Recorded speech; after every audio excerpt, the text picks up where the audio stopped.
On this episode of Win Over Depression, we'll get back to the basics as we explore the definition of depression and discuss just how widespread mental illness and other related disorders truly are. Welcome to the 190th episode, where we provide hope, practical strategies, and biblical encouragement for those navigating depression and emotional challenges. If you've ever wondered, am I just having a bad day, or could I be experiencing depression? This episode is for you, so hang around. Depression affects millions of people, yet many suffer in silence because they don't recognize the symptoms or they feel ashamed to ask for help. The truth is, depression is not a sign of weakness, a lack of faith, or a personal failure. Suffering from a mental illness, it's a real condition that can affect your thoughts, emotions, energy, relationships, and can manifest even in your physical health.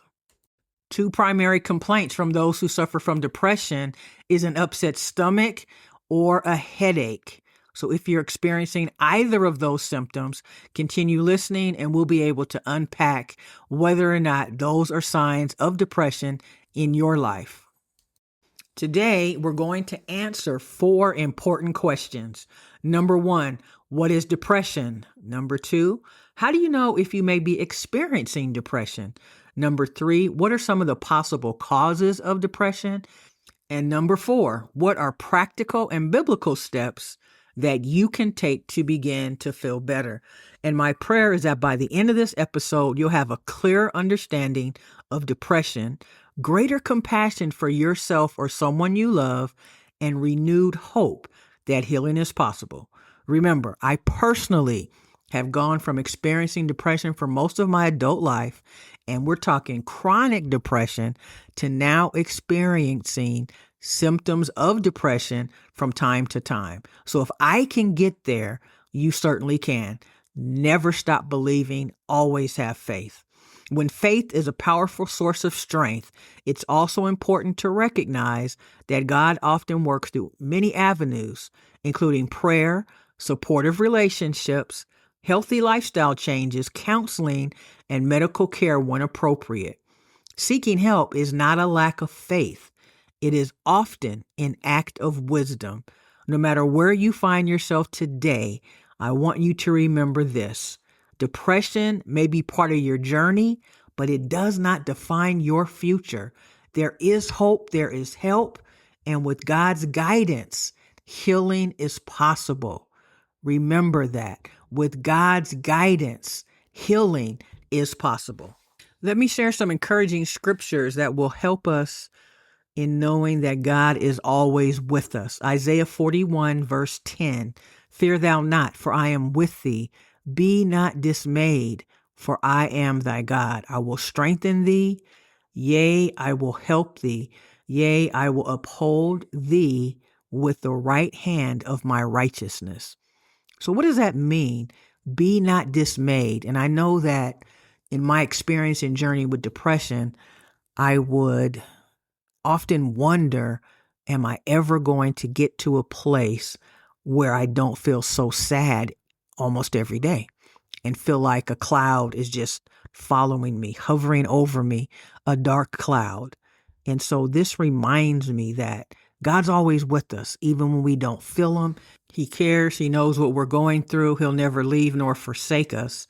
So never forget that God is always on your side. This next scripture really resonates with me because it reminds me of my journey. Psalm 40, verse 1 through 3. "I waited patiently for the Lord, and he inclined unto me and heard my cry. He brought me up also out of a horrible pit and set my feet upon a rock." And my friend, he will do it for you. If you're sinking in quicksand, if you feel like you're in a pit, just know there's always hope and that you too will get through this. But you have to believe it. That's 99.9% of overcoming anything that's going on in our lives, is believing without a doubt in our heart of hearts that we'll get through it. So let's get ready for today's episode. Welcome to Win Over Depression. I am your host, Tamara Trotter, depression overcomer, author, social work expert, proud Delta, loving daughter and sister, aunt to 8 and great aunt to 3. This podcast is your safe place for healing, growth, and real transformation. In this space, we explore faith, learning how to trust God even when we feel uncertain and overwhelmed. We also confront stress, understanding how it impacts your mind, body, and spirit, and how to manage it in a healthy, sustainable way. We navigate loneliness, processing the quiet moments where you may feel unseen or disconnected, and we unpack anxiety, exploring what it feels like to battle internally while still showing up externally. I am overjoyed that you are here to gain insight and inspiration from someone who has lived with chronic depression for most of their adult life. By His grace, I became well enough to pour into others. God always told me that my greatest testimony would come from my deepest pain. Let's dive into today's episode, but before we do, let me tell you about my course, The 14 Days to Manage Depression. If you're ready to pick you first and better understand your mental illness and how to decrease your episodes of sadness, guilt, or worry, the 14 Days to Manage Depression will equip you with the tools I used to move from being chronically depressed to now experiencing few symptoms of depression. Let me help you get to that place of mental health well-being. Instead of trying to figure everything out on your own, this course walks you through daily steps that help you slow down your thoughts, process your emotions, and begin to regain control in a healthy, manageable way. When stress feels constant and worry won't quiet down, having a guided plan helps you move from confusion to clarity. What makes this course especially powerful is that it just doesn't talk about healing. It gives you practical tools to apply in real time.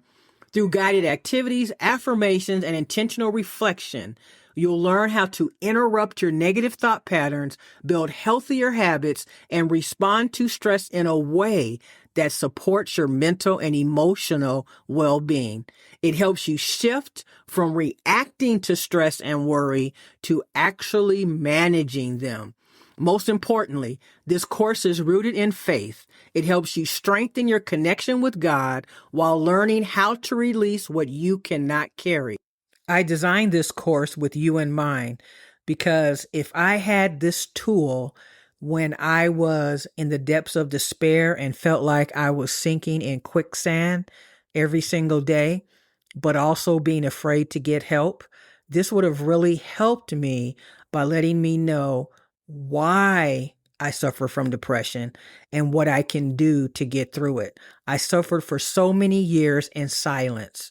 And this course is going to help you because in the privacy of your own home, you'll be able to listen to me as I walk you through my journey and tell you what I did to get to that better place. So don't wait. Start your healing journey today. Just go to the show notes and go to course description and you will find the link for the 14 Days to Manage Depression. So it's time to snuggle in your favorite chair, make that cup of tea, and get ready for today's episode. Grab a pen and a paper if you like to. There's some good stuff coming your way. Joshua 1 verse 9 says, "Have not I commanded thee? Be strong and of good courage, be not afraid, for the Lord thy God is with thee, whithersoever thou goest." So when we feel overwhelmed and afraid, when we feel like we just can't get to that place that we deserve to get to, we have to remember how important it is to be courageous because our best days are ahead of us and we have survived up until now.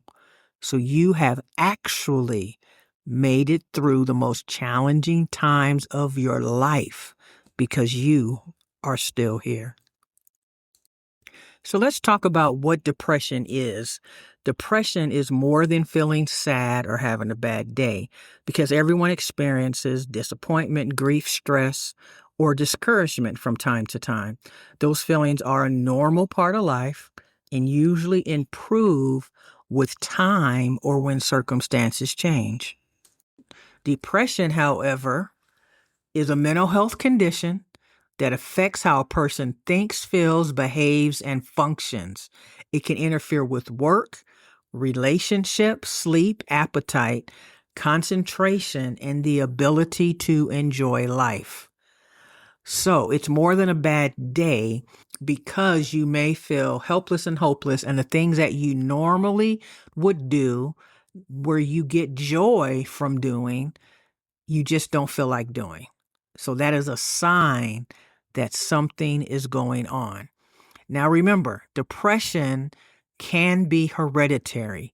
If you have someone in your immediate family who suffers with a mental illness, you are automatically predisposed to this condition. A lot of times, when you have a chemical imbalance in your brain, that is what causes depression. The brain of someone who is not depressed is much different than someone who is depressed. The brain of someone who is depressed doesn't have as many orange and yellow spots or marks that really show activity.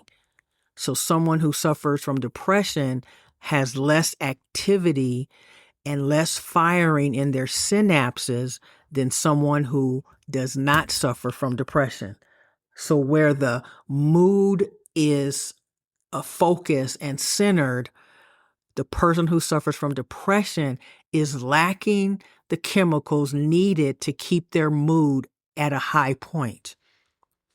So this is through nothing that you have done, through no fault of your own. So just remember that depression is a disease. It is a sickness. And it is the same thing as if you had another condition that required you to take medication. So you shouldn't feel bad if you need to take medication. And remember, I take medication every single day. So I want you to understand that people who suffer from depression, it's not something that is wrong with you. It's a condition.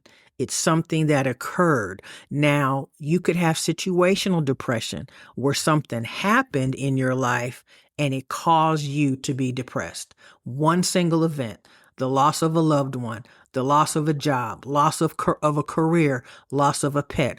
All of those can trigger what we call situational depression.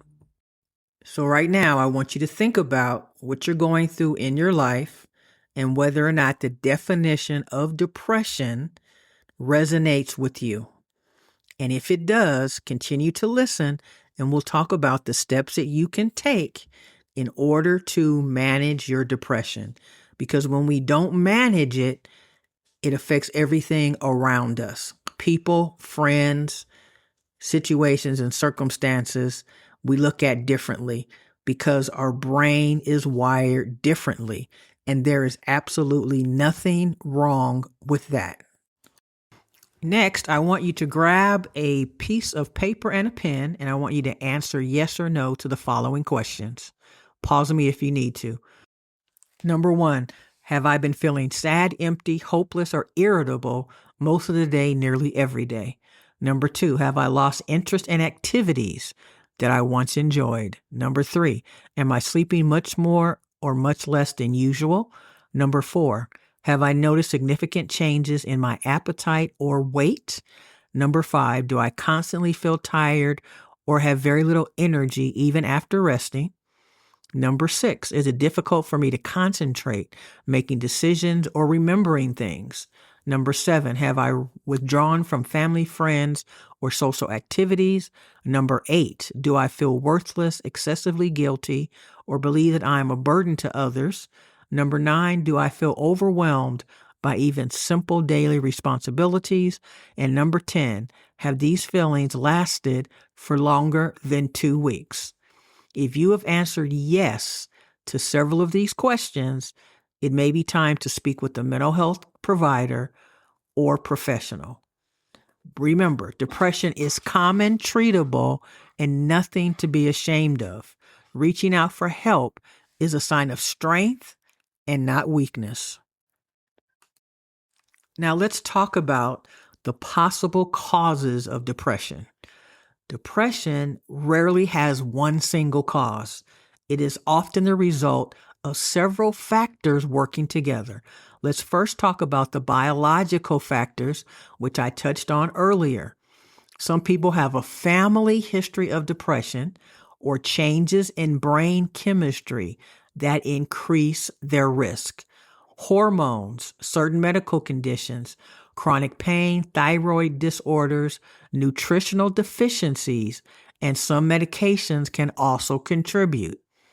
Next, we have life circumstances, the death of a loved one, a divorce, financial difficulties, caregiving responsibilities, serious illness, trauma, loneliness, or social isolation. We also have environmental and mental factors, long-term stress, unresolved grief, perfectionism, low self-esteem, persistent worry, or negative patterns of thinking can increase the risk of depression. Spiritual challenges. There may also be seasons when people feel distant from God, discouraged, or spiritually weary. Throughout Scripture, faithful men and women experienced deep sorrow and discouragement. So depression is not caused by just one event, but usually the accumulation of many burdens over time. As I think about burden, I remember along my journey with depression that I used to feel like I was a burden to my family and friends because I felt sad all the time and because I never felt like going anywhere. So what I used to do is just make up excuses about why I couldn't go because I didn't want to sour the event or make people feel, like I was just not in a good mood. And I felt like that's why people wear a mask, because there was many times that I was extremely depressed, but I never showed it because I didn't want to be judged. I didn't want to be rejected, and I didn't want to accept that I was suffering from depression. So people wear a mask. So remember when people say you never know what somebody's going through? That's absolutely true. And that's why we should always extend grace in situations, because life is hard and people are going through the fire. And sometimes there are people who need someone to just be there for them. But oftentimes people who suffer from depression just don't want to reach out. If you have identified yourself as being someone who suffers from depression, that's the first step in getting to that better place, is acknowledging and accepting that you suffer with the mental illness known as depression. That is what's going to help you to get to the healing path, because you recognize and have decided to stop denying that you suffer from depression. So half the work is done when you accept that this is a card that you've been dealt, and you will be given ways in which to manage and to play the cards that you've been dealt. So know that healing happens one step at a time, and you've taken that first step by acknowledging that you may suffer from depression. And then the next step is being willing to get the help that you need. So be honest with yourself, because you cannot heal from something that you refuse to acknowledge. If your symptoms are persistent or affecting your daily life, talk with your healthcare provider or a licensed mental health professional. Some people also benefit from medication when prescribed by a qualified condition. Remember, seeking professional care is not a lack of faith. It can be one of the ways God provides help.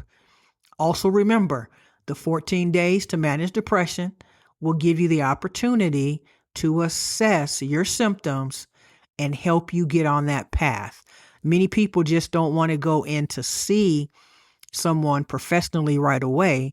And that's why I designed the course so that you would have the opportunity in the privacy of your own home to listen to someone who has knowledge and insight, someone who has defeated chronic depression and is now suffering with symptoms of depression. And this will help you to get on that path. And it may be the very thing that you need to identify the issue, figure out what needs to happen, start taking the first steps, and your journey to mental health wellness can actually start today with the 14 days to manage depression. The next step is to not isolate yourself.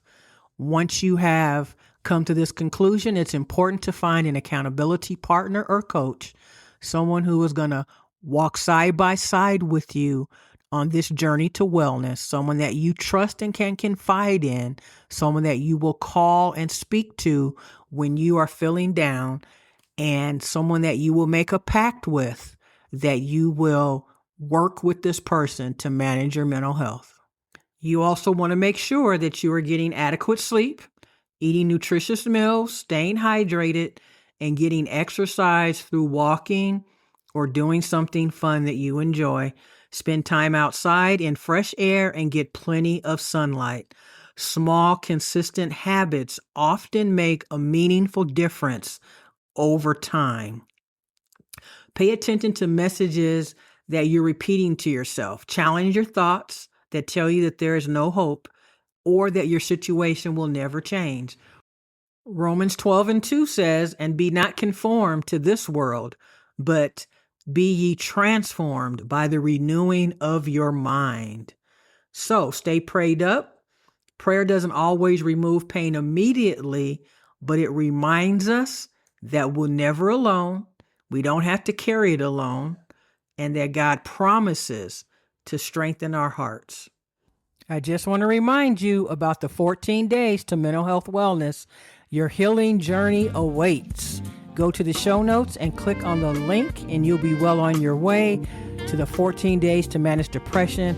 It will be the best thing that you could ever do for your mental health. If this episode touched you in a special way and inspired you, would you share this with a friend? Would you also do me another favor? Could you take 60 seconds and leave a review on Apple Podcasts? I would greatly appreciate it.